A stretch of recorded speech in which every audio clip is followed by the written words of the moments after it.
Assalamualaikum, selamat pagi anak-anak semua. Bagaimana kabar kalian hari ini? Ibu harap kita semua dalam keadaan baik-baik saja ya. Jangan lupa sarapan untuk kalian semua. Tetap jaga kesehatannya dan selalu mematuhi protokol kesehatan di saat kita keluar rumah. Nah, minggu yang lalu kita sudah membahas mengenai kegiatan usaha bank. Dan juga ibu sudah melakukan evaluasi dengan memberikan tugas dan ulangan harian. Ibu bangga kepada kalian semua karena rata-rata nilainya di atas 80. Tetap pertahankannya anak-anak. Nah, baiklah, hari ini kita akan memasuki materi baru, yaitu mengenai produk simpanan bank.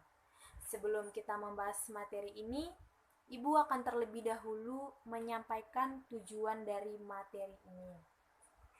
Adapun tujuan dari materi ini, yang pertama, kalian bisa menjelaskan simpanan giro, manfaat dari simpanan giro, dan juga jenis-jenis simpanan giro, dan memahami mengenai cek, bayaran giro, dan perhitungan jasa giro.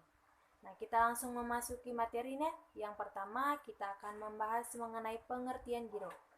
Apa sih simpanan giro itu, Bu? Nah, simpanan giro adalah simpanan yang penarikannya dapat dilakukan setiap saat dengan menggunakan cek, bayaran giro, sarana pembayaran lainnya, atau dengan cara pemindahan bukuan.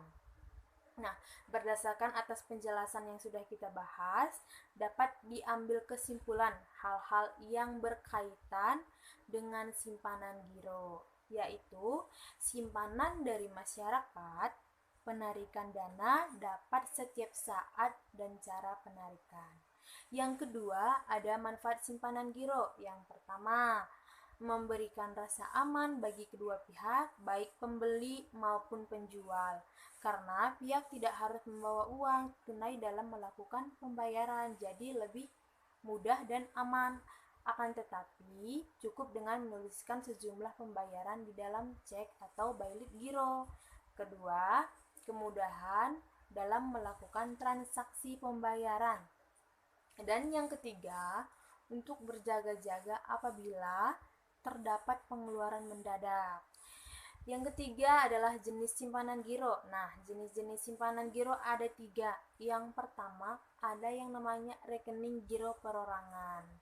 Nah, rekening giro perorangan ini adalah giro atas nama perorangan yang dibuka oleh orang perorangan termasuk individu yang memiliki usaha seperti toko, restoran, bengkel, dan atau warung.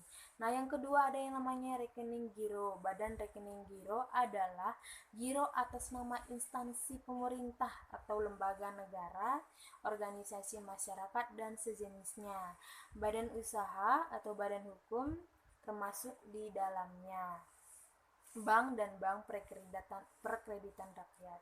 Contohnya rekening giro badan antara lain rekening giro yang dibuka oleh usaha atau badan hukum yang diatur dalam Kitab Undang-Undang Hukum Dagang atau KUHD atau peraturan perundangan lainnya seperti perseroan terbatas atau PT, yayasan, firma, atau CV. Seperti itu ya anak-anak. Nah, dan selanjutnya ada yang namanya rekening giro gabungan. Nah, rekening giro gabungan ini adalah rekening giro yang dimiliki oleh lebih dari satu pemilik. Pemilik rekening yang dapat terdiri dari gabungan badan, orang pribadi, dan atau campuran dari keduanya. Selanjutnya ada yang dinamakan cek. Nah, apa sih cek itu, Bu?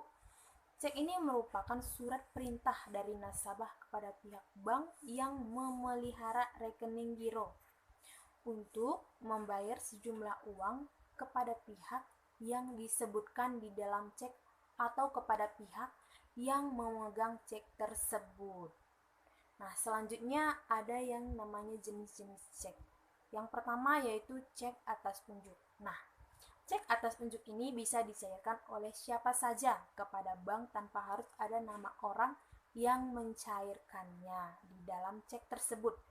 Yang kedua, ada yang namanya cek atas nama. Cek ini hanya bisa dicairkan oleh orang yang namanya tertera dalam cek. Yang ketiga, ada yang namanya cek atas pembawa. Bank akan memperlakukan cek ini sebagai cek atas unjuk, namun jika sebutan pembawa dicoret, cek tersebut berlaku sebagai cek atas nama. Selanjutnya ada yang namanya cek mundur. Nah, cek ini hanya bisa dicairkan pada tanggal yang sudah dicantumkan di dalam cek tersebut. Dan juga ada yang namanya cek silang. Nah, cek silang ini yang diberi 2 garis silang sejajar pada bagian muka sebagai penanda untuk bank pembayar bahwa cek tersebut hanya bisa dicairkan ke rekening bank yang namanya tercantum di antara 2 garis silang tersebut. Selanjutnya ada yang namanya cek kosong. Cek ini tidak berisi nominal uang yang bisa dicairkan, melainkan si pemilik mengisi sendiri nominal uang yang akan dicairkan. Nah, kita masuk ke dalam pengertian belet giro ya. Belet giro adalah surat perintah dari nasabah kepada pihak bank yang memelihara rekening giro nasabah tersebut untuk memindahbukukan sejumlah uang dari rekening yang bersangkutan kepada penerima yang disebutkan namanya atau nomor rekening pada bank yang sama atau bank yang lainnya. Seperti cek belet giro juga dapat bisa ditarik dari bank lain yang bukan penerbit rekening giro. Dan yang terakhir mengenai perhitungan jasa giro. Nah, perhitungan jasa giro adalah bunga atas simpanan giro yang diberikan bank kepada giran. Giran ini atau penyimpanannya. Cara perhitungan giro tergantung pada masing-masing bank, seperti halnya terhadap bunga tabungan dan bunga deposito berjangka. Terhadap jasa giro dikenakan pajak penghasilan atau PPh. Jasa giro biasanya oleh bank dihitung setiap akhir bulan. Tahapan dalam menghitung jasa giro adalah mengetahui laporan mutasi rekening giro atau sering disebut rekening koran. Kemudian, menghitung bunga berdasarkan metode yang dipakai. Menghitung jasa giro bersih setelah dikurangi pajak. Perhitungan jasa giro dapat dilakukan dengan 2 metode. Nah, apa aja Bu? Nah, yang pertama yaitu metode saldo terendah dan metode saldo rata-rata. Rasa sudah cukup materi yang sudah Ibu sampaikan. Ibu harap kalian tidak hanya belajar pada saat mata pelajaran berlangsung, tetapi kalian bisa mengulangi di rumah agar pengetahuan kalian mengenai materi ini bisa lebih mendalam. Seperti itu ya anak-anak. Pesan Ibu untuk kalian hari ini, jangan lupa bersyukur, tetap jaga kesehatannya. Sampai jumpa minggu depan dan selamat pagi.